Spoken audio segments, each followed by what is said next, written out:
de signer cette convention entre le POCES et l'AFTES. Moi j'en suis très heureux puisque notre collaboration a débuté il y a à peu près 2 ans.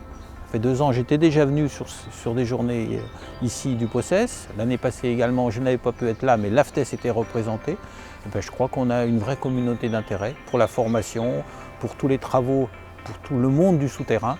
Et donc qu'on le fasse davantage ensemble, qu'on travaille en plus grande collaboration. Je crois que ça nous intéresse tous les deux. Et donc c'est l'objet de notre convention aujourd'hui. Il faut savoir qu'entre AFTES et POCES, on a beaucoup de points de convergence, puisqu'on y parle formation, dans tout ce qui est travaux souterrains ou exploitation souterraine.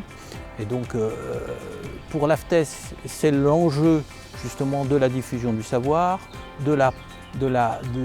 d'attirer vers nos métiers des jeunes ingénieurs, de les former, d'assurer du transfert de connaissances. Et pour le POCES, justement, tout le travail sur la formation va dans la même direction. Donc on est vraiment là sur des intérêts communs et je pense que tous les deux, nous sommes gagnants-gagnants dans cette organisation-là.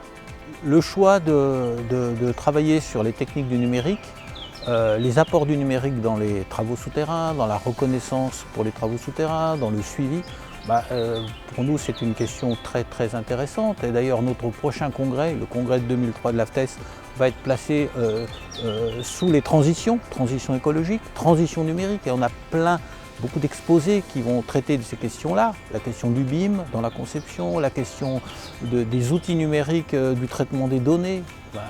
On est en plein dans des sujets qui sont des sujets aussi importants pour montrer que notre profession, elle s'inscrit justement dans ces développements, dans ces innovations et que, je dirais, il y a tout intérêt à mobiliser l'ensemble des ressources justement pour que toutes ces dimensions soient prises en compte.